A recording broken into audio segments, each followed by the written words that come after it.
na Pinoy Highway. We'll be going far sa ilalim ng sun, with the 3 golden stars on a glorious day.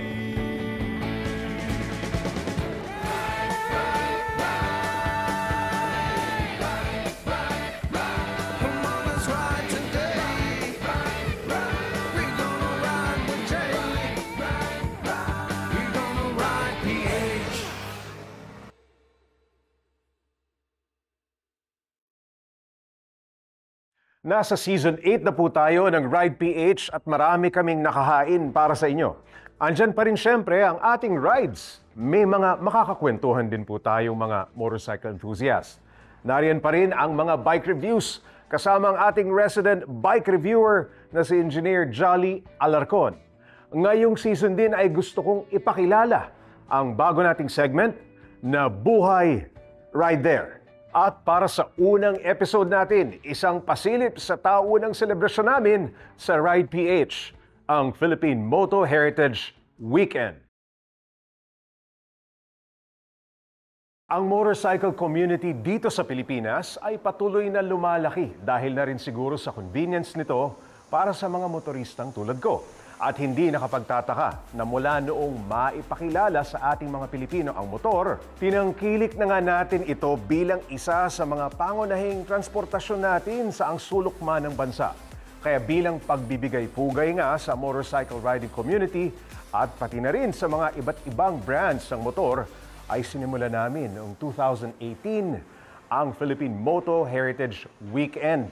Ito na rin ang naging marka ng unang taon ng ating programa. Hindi namin inakala na ang pagtitipon para sa natatanging event na ito ay masusundan pa at magiging isang taonang selebrasyon na talaga namang inaabangan at dinadaluhan ng riders, mga mahihilig sa motor, pati na ng mga motorcycle builders, mga kaibigan at mga kapamilya.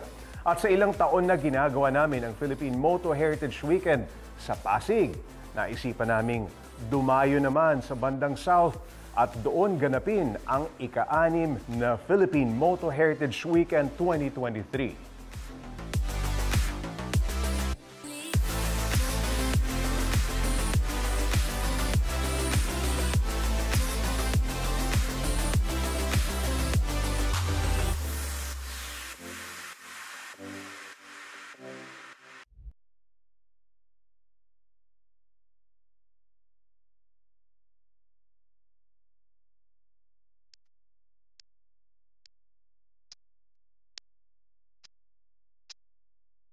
This is the first time that we're going to mount the Philippine Moto Heritage Weekend sa ibang lugar. No? For the past 5 years, sa dating syudad, sa Pasig, ngayon dito na sa Muntinlupa. We're doing it here kasi napapansin namin napaka-active ng mga riders from the South. No? So gusto natin silang pagbigyan. Marami rin tayo natatanggap na mga request if we can do the Moto Heritage Weekend dito sa South para marami makapunta from Batangas, from Laguna, yung Makati, Parañaque, no? At yung mga kaibigan natin dito sa South, excited naman. I'm fortunate and very grateful na dinalaw pa tayo ng punong bayan ng Muntinlupa City, si Mayor Rufy Biazon, and welcomed us na nandito na ang Moto Heritage sa Muntinlupa, no, sa Alabang. Itong Philinvest tent ay malapit, no? Strategic din siya, malapit siya sa mga taga Muntinlupa, taga Parañaque, and marami rin mga clubs na based dito. So, tuwan-tuwa kami kahit masama yung panahon, kahit merong fog na yan, kahit merong baha sa ibang mga lugar, nakadalo pa rin sila. So, maraming salamat.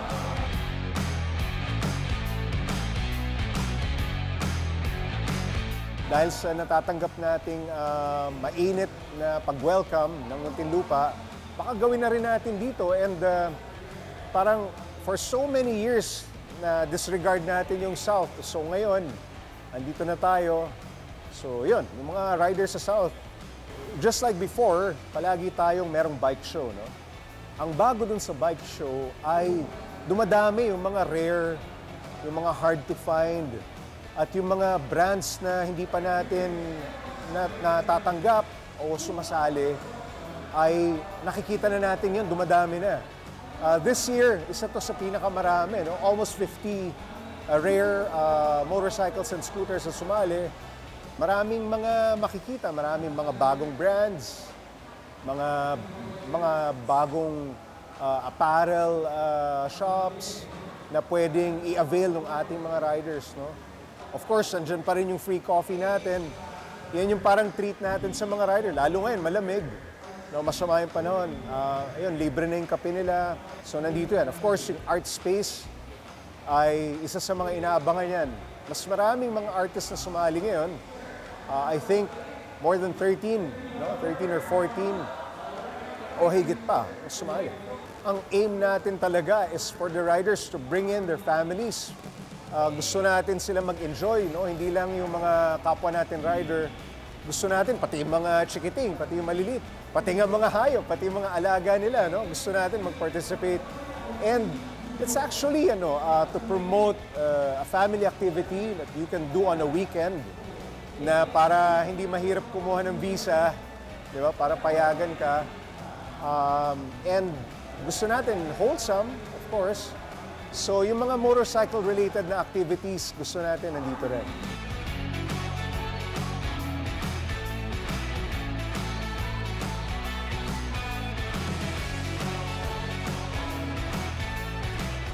At gaya nga ng nabanggit ko kanina, ang bike show talaga ang isa sa highlight ng Philippine Moto Heritage Weekend. Kaya naman hindi namin pinalampas ang pagkakataon na parangalan ang ilan sa mga sumali at nagpakitang gilas, dala ang kani-kanilang mga pambatong motor. Sa ating pagbabalik, kilalanin ang isa sa mga first-timer na sumali sa Philippine Moto Heritage Weekend at ang nag-uwi ng ating Prestige Award. Isang first-timer sa Philippine Moto Heritage Weekend, pero hindi baguhan pag motor na ang usapan. Bata pa ako, na-expose na ako sa mga motor dahil yung mga uncle, nangangalikot na kami. Pag wala sila, sasakay doon sa motor, pero pag nandiyan na uli, aalis na kagad. So doon nagsimula yun, siguro mga 13, 14. Naabot na kasi namin yung Pero yung lambreta yung aking, kasi yung kinagisnan namin ginagamit ng aming uncle. College pa lang po ako, tinitignan ko na yung yung classified ads ng bulletin, kung ano yung gusto kong bilhin, Kasama yung motor sa mga gusto kong bilhin. May nabili akong motor na second hand. So, doon ako nagsimula. Pamilya kami ng mekaniko. Ang uncle ko is aircraft mechanic. Siya yung si Tito Pepe. Mula nung bata ako, siguro nung nagkamalay ako, mga 7 years old, nakikita ko na po yung motor na yun. Ay, isang motor lang siya talaga. Isang lambreta lang siya. Kaya hindi nakapagtataka ang lambreta ni Tito Pepe sa pamangkin niya na isip, ipamana at ipagkatiwala. Yung year 2001, tinawagan niya ako sa telepono. Sabi niya, Ray, sa iyo ko naiiwan yung motor ko. Nasa office ako noon. Sabi ko, Tito Pepe, gusto ko po yung motor niyo pero alam niyo namang hindi ko ginagamit yung lambreta niyo kasi nga alam ko kung gaano niya kahalaga yun at saka hindi ko nang pwedeng hiramin lang yun. Sabi ko, baka pwede ibigay niyo na lang sa mga anak ninyo. Kasi pamangkin lang ako ni Tito Pepe. So, sabi niya sa akin, alam ko yung mapapangalagaan mo to dahil may motor ka. Tsaka alam kong bagay sa iyo to. So, sabi ko, sige po, Tito Pepe, kunin ko na lang yan. So, bago ko siya kinuha, nagpaalam din ako sa mga anak niya. So, binibigay ito ni Papa niyo sa akin. Tatanggapin ko to kung okay lahat sa inyo. Sabi niya, sige, kukunin mo na. During that time, kaya pala binibigay sa akin, meron pala siyang sakit, hindi ko alam. May cancer na pala siya during that time. Kaya pala, unti-unti, pinamimigay niya na yung kanyang mga ari-arian. So, nung binigay niya sa akin yung motor, pati yung kanyang toolbox, tsaka yung mga spare parts, sinama na rin niya sa akin. Pero during that time, medyo stuck up konti yung motor kasi hindi masyado nagagamit dahil hindi na siya makakilos ng ano. So that was 2001. So medyo challenging during that time para ayusin yung motor. Walang internet. Medyo atubili po akong ayusin yung motor dahil mahirap yung pyesa. So nag-standby po ako sa mga during that time 2001. May mga motor, may Lambretta, may Vespa, sa total sa Alabang. Medyo na-challenge ako, nakita ko kung gaano kagaganda at gaano kakintab yung kanilang mga motor. So sabi ko, sige, ipupurso ko rin yung pag-restore ng motor na yun. Tapos gusto ko sana, bago pumanaw si Tito Pepe, masakyan niya uli yung motor. And true enough, after a year, in May 1, natapos ko na yung motor, dinala ko sa Maynila. Pagod, oras at pondo ang inilaan ni Ray para lang maibalik sa dati nitong forma at ganda ang Lambretta na pinakamamahal ng kanyang tsuhin. May 1 is Labor Day, so walang pasok. Angkas ko yung misis ko from Binyan, nag-service road lang kami, hanggang Manila. Tapos pinakita ko kay Tito Pepe. Naluha siya nung makita yung may picture ako doon na sabi ko, Tito Peps, iwan ko muna sa inyo to para malibang kayo. Sabi niya, hindi, gamitin ko lang ngayon. Tsaka nagtaka kami, mahina siya, pero nung nakita yung motor, parang may adrenaline rush ba tawag doon na biglang nabuhayan, biglang nakayang magmotor. Halos isang araw siya nag-ikot. Pinuntahan niya pala yung mga kaibigan niya na malalapit. Pinapakita yung motor, pinagyayabang na yung motor niya okay na uli. So, tapos nung hapon, okay na siya. Sabi ko, iwan ko na yung motor. Pero ayaw niya pa iwan. Sige, uwi mo na uli. Uwi mo na. So, inuwi ko uli yung motor.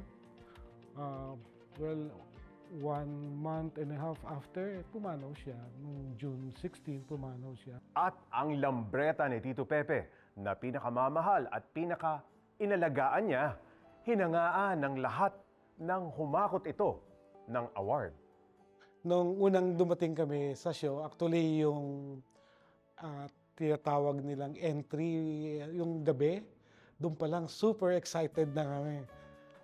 Iniisip ko rin na magandang oras ito or pagkakataon ito para hikayatin ko yung ibang kamag-anak namin na pumunta ron at magpa-picture doon sa motor ni Tito Pepe. Tapos biglang narinig ko, second place, yung Lambretta. Sabi ko, wow, pumasok pala yung Lambretta na second place. Tapos meron pa palang kapatid yon na best European scooter. Second place din ulit. Tapos maya-maya na may narinig kami. Tito Pepe, nabanggit yung Tito Pepe, yung pala nakuha namin yung Prestige Award. Yung auntie ko, nandun, kasama ko, umiyak. Sabi ko, auntie, nakakaya naman tayo rito.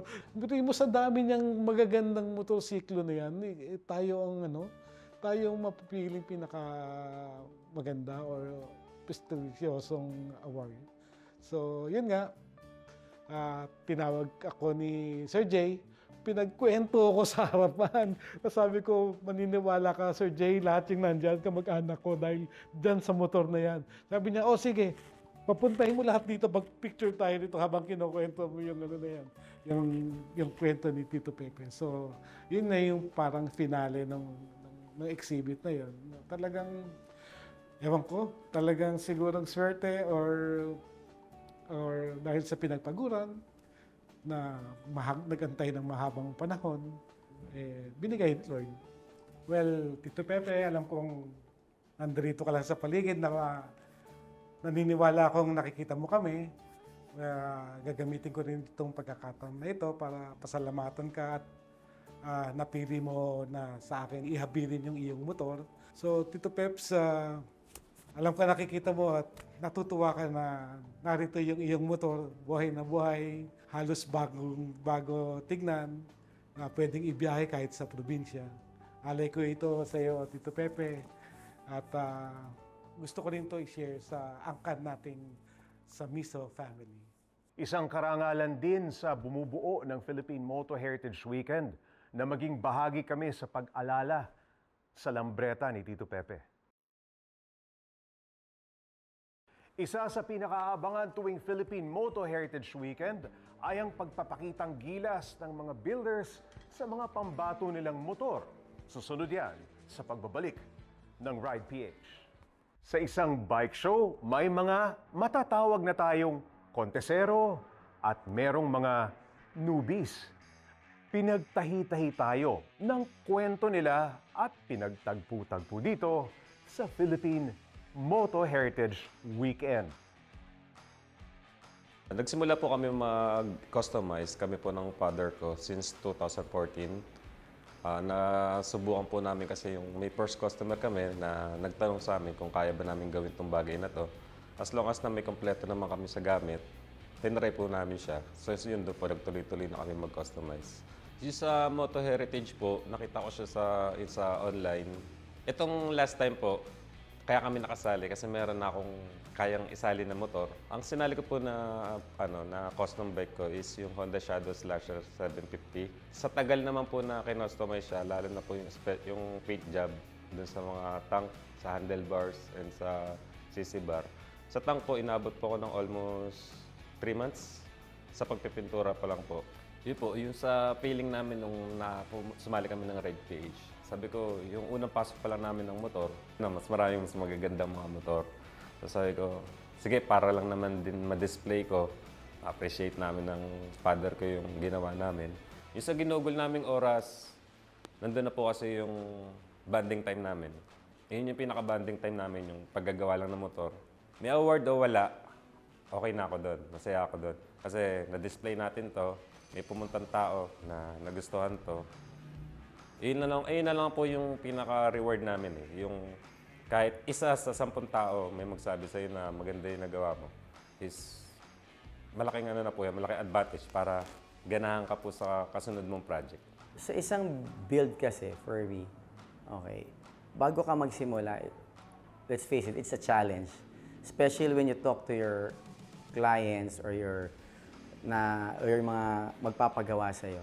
You have to hit kasi kung ano yung expectations din nila, di ba? Ang pinakabayad sa'yo, it's not yung ibabayad or yung makita mo yung nakasmile yung mukha nila kapag katapos ng every project, that's priceless. Nakilala ko si Moto Heritage through dun sa ride na Gentleman's Ride. Ang nagiging hub niyan, ang ending lagi kay Moto Heritage. Yung dalawang bike na sinali ko sa Moto Heritage was Royal Enfield Himalayan at saka isang Harley Davidson. Okay, sa Harley, sumali ako doon ipinasok yun sa cruiser category. And yung Himalayan, pumasok siya sa vintage enduro category. So, yun. Again, medyo sinuwerte nga po at nakapwesto. What I always do lang sa mga clients ko po kasi is, may show o wala, I make it a point that their bikes will be show finish. Always show finish. Kung sa mata ko, maganda na, sana, alam mo yung best effort lagi. Nagpaalam ako doon sa may-ari, sir, gusto mo i-show natin yung bike. Doon, pumayag naman ulit sila na i-show yung motor at yun na nga po yung naging display, 2 of the 3 displays ko doon sa Moto Heritage. Again, ang target ko lang doon naman is matuwa yung kliyente ko na yung gawa ko, show finish at saka yung ma-display man lang ba at makita ng ibang tao yung gawa ko. Bali, nung time na po yun, wala pa po talaga akong shop noon. Meron pa lang akong hinahawakan na business ng kapatid ko, which is yung mga jeep. Doon ko nakuha yung budget para doon sa pagbubuo ko ng motor. Bali, hilig lang po namin magkakabarkada, kaibigan, yung paggagawa ng motor, pagka-customize. Napakasarap po sa feeling pag po nakikita ko yung mga client ko, yung mga customer. Nakita ko po sa Facebook yung post po ng Ride PH. Meron pong event na gaganapin yun, which is Moto Heritage Weekend nga. Meron akong isang bike na kakukuha ko lang. Ayun yung Royal Enfield Interceptor 650 ko. Personal bike po yun. So nag-decide po ako na gawin ko siyang scrambler. Nanalo naman po ng second place naman sa enduro category naman. Ginawa ko lang po siya sa loob ng 1 month. Late ko na nakita yung post ni Sir Jay na may event.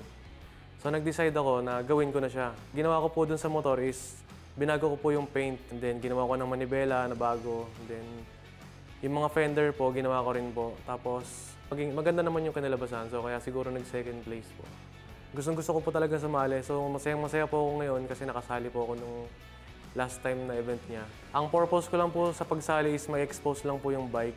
Hindi ko po hinahangad manalo eh. Parang bonus na lang po sana yung mananalo ka, ganun. Yung mga sacrifices niyo, yung hirap na ginawa niyo dun sa motor, makikita niyo yun pag nanalo kayo, halimbawa. Magpe-pay off yung hirap na ginawa niyo dun sa motor. With the help of Moto Heritage, putting the bikes in with streamers beside the bikes, and of course I put my company's name there. The shop becomes known as a premium detailing shop. And then the 998 S1 Best in Paint. When I got the trophy Best in Paint, like nag-flashback lahat yung times na yun that from getting the set in London all the way to repairing it here just in time for the show. Parang it was more like a dream that became reality. Me being a detailing shop, parang that felt good. I think it goes a bit deeper than just seeing na, oh, mas maganda yung sa kanya. I think it's more of understanding the whole motorcycle scene. But for me, it's more of you have to understand and judge the bike for what it is and what it can do, what its heritage is. And true enough, as long as the bike makes you smile, whatever you're doing to it, detailing, what it looks like, the modification you're doing, you change the exhaust or headlight or whatever, if it makes you smile, makes you happy, and there's a part in your heart that makes it parang beautiful for you, I think that's more than enough. Whatever happens in the show, you win or not, you're a winner by yourself. Kasi you achieved what you wanted to achieve. You'll still be proud of yourself. Sa mga nakalipas na taon ng Philippine Moto Heritage Weekend ay naging pagtitipon hindi lang ng mga may hilig sa motor, pero pati na rin ng mga magkakaibigan at pamilya. Kita-kits po tayo sa susunod na Philippine Moto Heritage Weekend. Ako po si Jay Taruk at ito ang Ride PH.